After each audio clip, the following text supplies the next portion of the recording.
because I can tell you that 29 days of fasting, once in a while you look at your colleagues who are doing these things and you say, mine, how do you cope?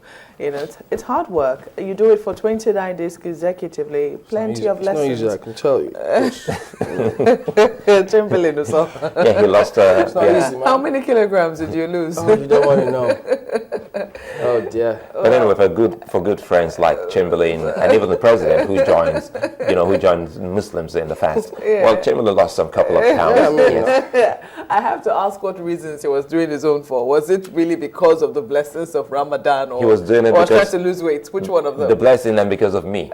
You know, we have to keep praying for this country, whichever way we can. Well, We yes, just have to. Exactly, and I do hope that, I do know that that's one of the reasons, that was one of the prayer points in this season, because at no time have we felt so under attack. And we said it last year, we're saying it this year, and we can only hope that it gets better. We can only hope that the cords of unity, which used to tie our country together, which still ties our country together, because I feel it sometimes. I'm sometimes torn as a Nigerian, but I do know that I love that name Nigeria. I love being called a Nigerian. I carry a Nigerian passport, and I can only hope that this country stays together as one. And those people who are trying to sow seeds of discord, of unity, or those who have sown it, and those who are helping them to water it and try to grow it, I'm hoping that their efforts will come to naught. That at the end of the day, the scorching sun of God will come and scorch those seeds and whatever it is they're trying to grow away. But in the meantime, we say, well done to all Muslims. We continue to pray for peace in our country. We will continue to hope to see brotherly love between Christians and Muslims, as we've always seen in the past, and that, whatever rancor used to exist, that it will continue to be a thing of the past. Because as Sulaiman rightly pointed out, I do not know of any religion that doesn't preach love, that doesn't preach brotherliness, that doesn't preach unity, that doesn't preach tolerance. I don't know of any religion. So when people try to harness these things for their own political good, take a second look at them. Ask them where their children are. Ask them if they have a stake in this entity called Nigeria. And do not succumb to, people who just don't have any stake, but are willing to just profit and leave the country when there's fire. So as much as possible, let's stay together. And I say congratulations once again, Eid Mubarak, to our Muslim brothers and sisters. Well, that's right. And as we all do what we have to do while the security agencies keep doing what they can, everyone who can do anything, remember, as you go ahead in this season, celebrations, don't forget to just keep watch. If you notice anything, you can always call those emergency numbers, inform the security agencies, because we always tell you, you never know whose life you will save. Well, while we all keep at that, let's take a look at this report.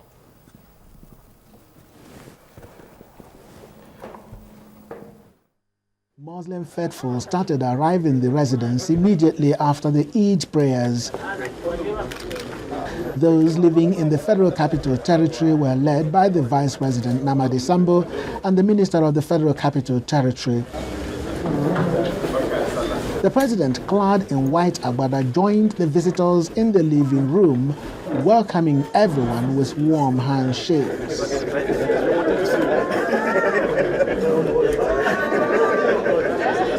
More prayers were offered to Allah as the living room got filled up to its brim with guests, some of them in government and many other friends of the President.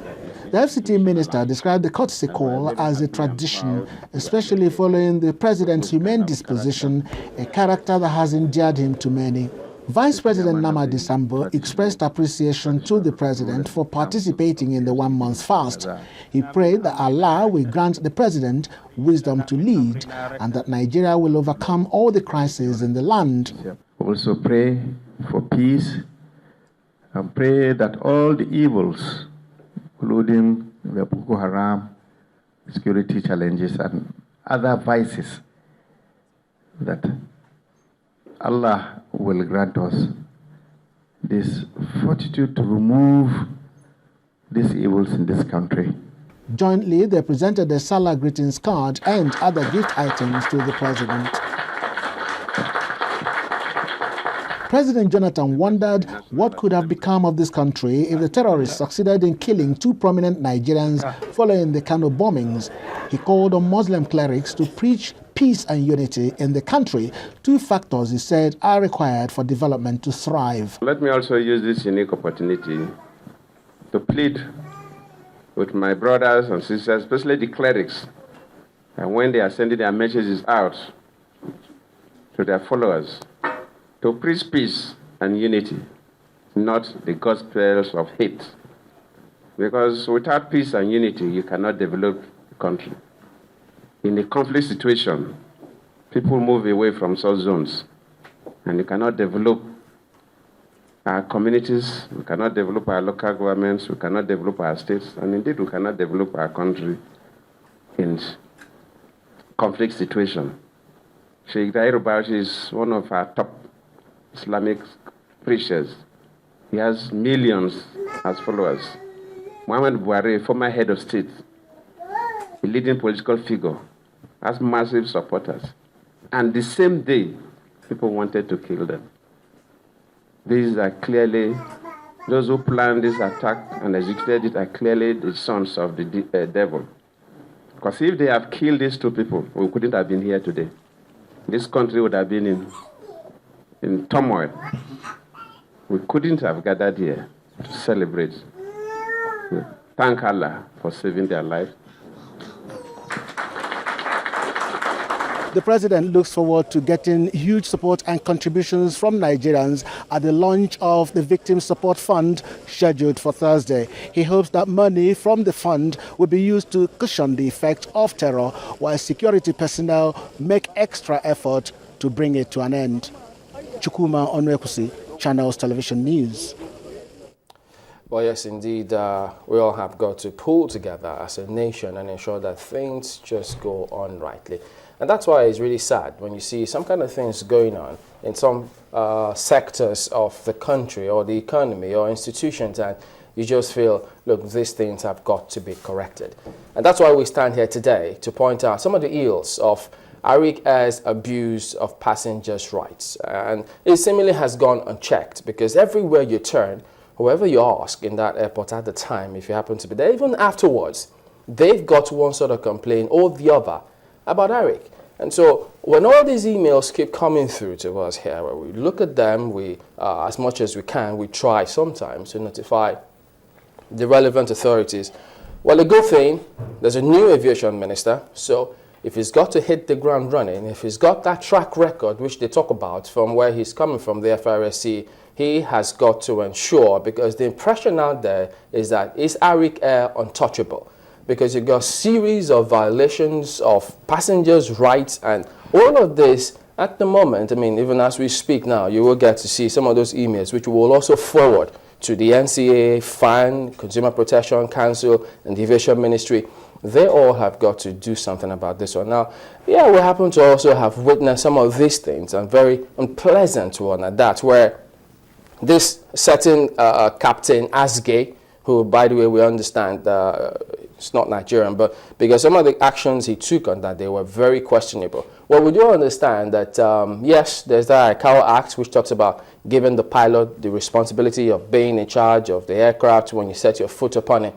But how do you explain when passengers were supposed to board an aircraft, not free, for which they were scheduled to fly, and then the captain and his cabin crew comes and tells them, just for no reason whatsoever, because they weren't told any, to move to another aircraft which he wouldn't even say which of the aircraft, and all of this went on and on. Now we will eventually go ahead and cite some of those regulations, the NCA, the CPC, and all of those acts which Arik Air in this case has violated, because we saw what transpired on Friday with Arik Air's flight W3734, and boy, it leaves a lot to be desired. It was nowhere near professionalism, and Arik Air has got to be properly talked to. Well, except the government is going to say, well, truly they are untouchable, because over time you've just hit the nail on the head. We've had a series of mails until what we have actually experienced. Quite lately, we have been doing a lot of Oh, yeah. traveling. So we have, the other time, our seats were sold out right in our own presence. And, you know, we thought it was something else until we realized